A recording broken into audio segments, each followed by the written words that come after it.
Welcome back. As we promised, we're going to tackle together the latest developments in Gaza and efforts exerted to cement a ceasefire and to return back to the peaceful ways of ending the Israeli genocide war, which killed at least 51,000 Palestinians, mostly women, children and minors.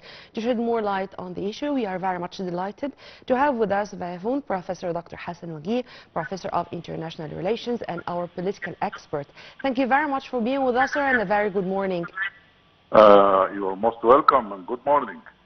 Sir, what's going on the ground in Gaza is more than catastrophic. And unfortunately, the case there is getting worse, not a day after the other, but a minute after the other. Only 24 hours ago, the World Food Program, or the WFP, announced that the famine is not a looming threat.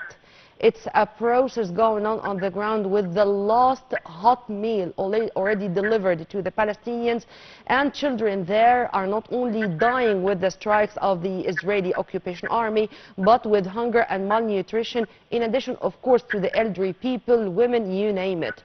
How do you see the situation on the ground, and how the messages of an organization like the World Food Program can affect the international community and urge the international community to move to end this bloodshed? Actually, what is happening is a humanitarian catastrophe, a full catastrophe. And I think that the call of the food program here is like one of the wake-up calls for the international community to move. Actually, the international community is so passive when it comes to putting a plan into action for saving the people, for making a stop on this genocidal, unbelievable war. Sir, yesterday there was a meeting on the sidelines of the funeral of Pope of Vatican, Pope Francis, may God rest his soul. And on the sidelines of this funeral, American President Donald Trump met with Ukrainian President Zelensky, and while on Air Force One back home, he posted on social media, and he said it seemed that Putin does not want to end the Ukrainian war, and so many people are dying, civilians are dying, and this should stop, and it seemed that we should deal with Putin in a different manner, maybe through banking or sanctions. This was exactly what was written by Trump yesterday on social media. People are dying only in Ukraine. People are dying only in the Russian-Ukrainian conflict. How do you see this as double standards, and how we can use these words as proving that double standards, unfortunately, are prevailing? Yes, of course, as you have already implied in your question, there is an unbelievable double standard. And actually, but let us say something very important, is that this is the explosion of the zero-sum mentality.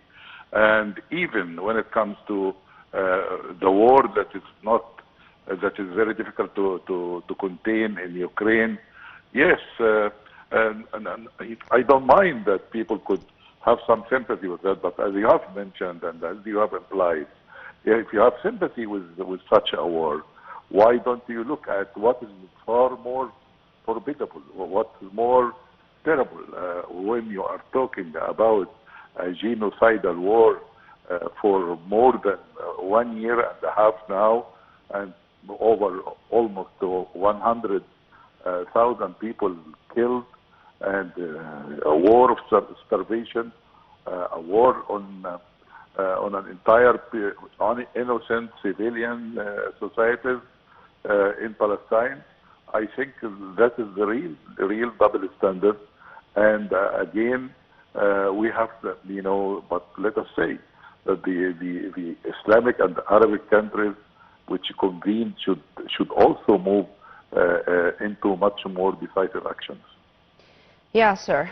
And let's go, sir, if you permit me, to some messages which were sent by President Abdel Fattah al-Sisi when he addressed the nation when we were celebrating the 25th of April, or Sinai Liberation Day. And as usual, the president is keen all the time, in all occasions, to mention the Palestinian cause as one of the most important priorities of not only Egypt but the Arab world. But Egypt, of course, comes on top. He said that Egypt was, since day one, having this unshakable stance regarding the Palestinian people, the full rejection of displacement, the full rejection of the liquidation of the Palestinian cause. This is a message sent, I think, for hundreds of times, but today, or these days, it's very important regarding the timing, regarding what the Israeli occupation is doing, as all the residents of Gaza are now living in third of the territories area. How do you see this, sir? Yes, of course, when it comes to the statement of the president, it was very clear-cut attitude regarding the Palestinian cause.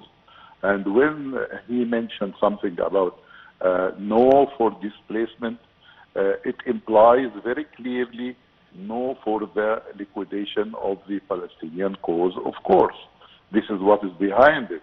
And also what is behind it, no way anyone can aggress on our sovereignty, on our borders, and doing some solution on our account. This is rejected 100% by all Egyptian people who are supporting the president in his stand, in his really wide stand. And really what is happening is terrible also for the economy of the area, for not only for the Palestinian people who are really suffering a lot, and their sufferings should be written in history, and they should be promoted to say who did who to what and when. This is very important.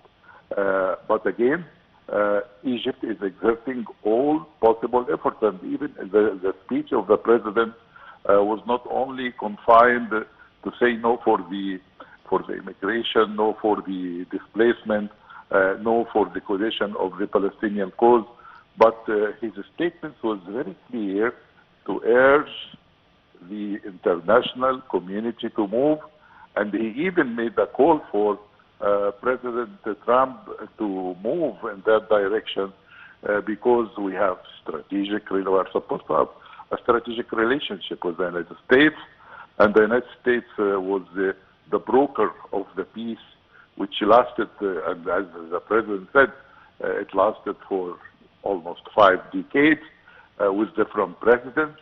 This means that Egypt is insisting on establishing peace based on justice. And when we established that peace based on justice, it was under the slogan of land for peace. So the president was very keen to say that the real core and radical solution to this problem is to establish a Palestinian state, and that would be a win-win for everybody. So the president has reiterated this message several times, and it's not only to say no for displacement and no for whatever, but yes. And he always, when he mentioned the establishment of an independent Palestinian state, he always continued with according to international law, according to humanitarian international law, in line with the borders of the 4th of June 1967 with Al-Quds as its capital. I mean, we do have UN resolutions, we do have UN Security Council resolutions, we do have countries which admit the presence of the Palestinian state. But sir, since we are continuing to that, on the ground also there are efforts, whether by the Palestinian Authority or by the Egyptian mediators. For example, Egypt hailed the appointment of a new vice president to Palestinian President Mahmoud Abbas Hassan al-Sheikh, because unfortunately until the moment the Israelis, one of the arguments or one of the excuses the justifications, which can, by the way, justify nobody. Now there is a vice president. now there is a new name. So if you want to sit on a negotiating table, you are going to find a partner.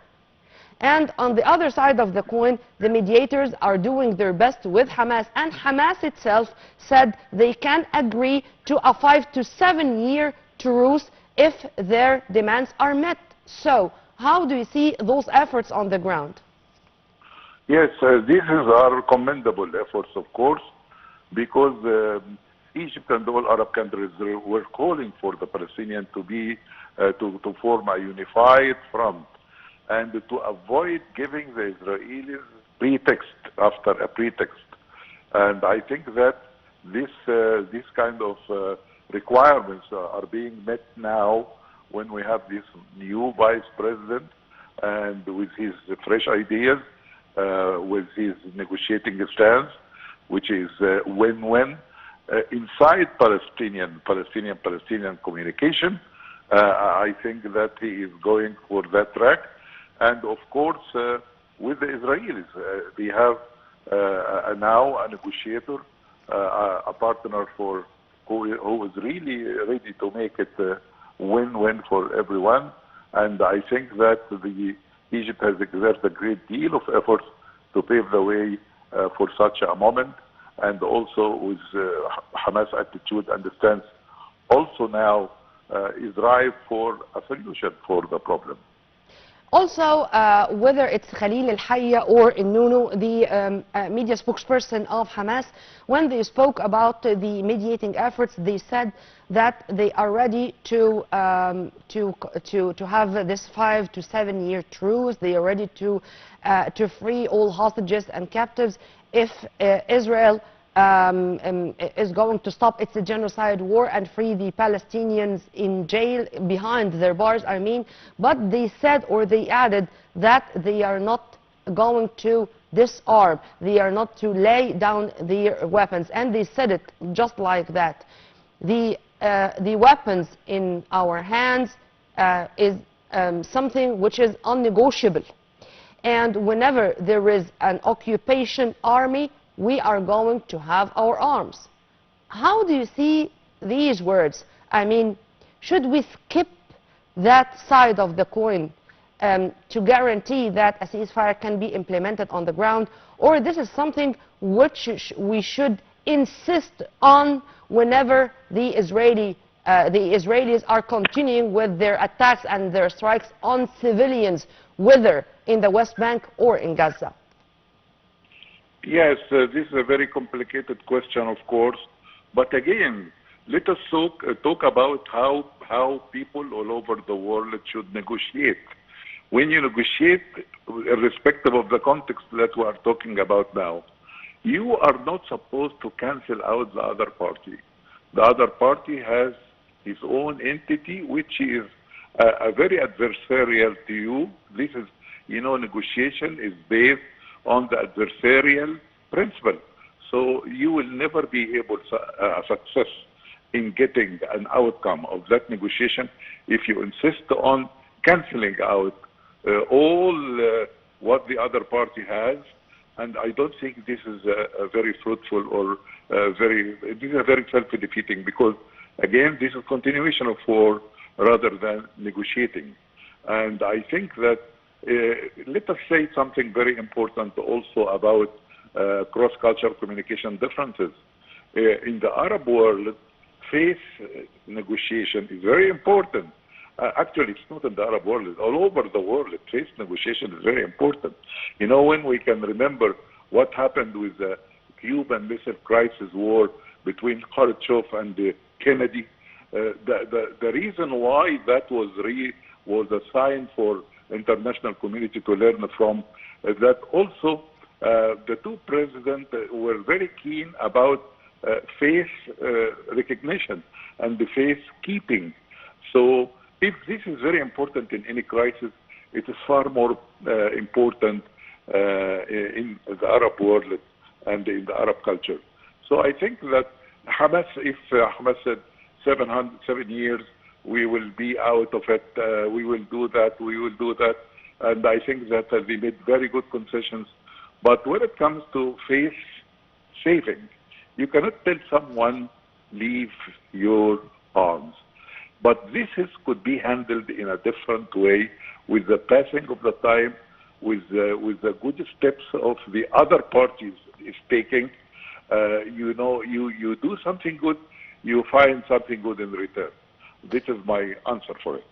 And sir, with taking into consideration that Gaza and the West Bank cannot be separated, that Gaza and Ramallah are Palestinian cities, and it's not fair at all to speak about Gaza on itself or the Hamas-run Gaza, because I really hate this expression, and the Ramallah city of the PLO, for example, because whenever the Israeli side succeeded in making this separation, this means that we are not going to have an independent Palestinian state with both together forming this independent state, if you agree with me on that. Yes, of course I agree with you. And of course it is very important to have this kind of two-state solution, including Gaza and Ramallah together. Or else the other solutions in the international community to have one democratic state, which also could be practical. And I think that many people, fair-minded people in the international community depicted the situation as the Swiss cheese. The Swiss cheese has holes in it. So they said that there will never be a state with like a Swiss cheese. So that was a metaphor being used by political experts in the United States and elsewhere. So I think that having Gaza and Ramallah together, this should be the effort to be exerted by the Palestinian and by the international community, because this is very compatible also with the international resolution. And as you have said, the international law should be there. And the international law will never die, by the way. One day it will be operationalized, because there is no way for the international world, for the international community to live peacefully together unless they go and adhere to the international law. So all international laws, many resolutions, many UN resolutions were issued, and they all insisted on having a Palestinian state, the Gaza, the West Bank, and the pre-1967 war borders with Jerusalem, East Jerusalem as the capital of Palestine. You have hundreds now of states. And if you permit me, sir, I prefer to say Al-Quds. Yes. With its Arabic name. People should learn that it is Al-Quds, not Jerusalem. Well, Dr. Hassan Wageeh, I usually enjoy our discussion, sir. Thank you very much for your input and have a very good day. You are most welcome, and thank you for attracting our attention to Al-Quds. Thank you, sir. Well, we were very much delighted and honored to have with us via phone Professor Hassan Wageeh, Professor of International Relations and our political expert. Right after the short break, we are going to return back with more, so stay tuned.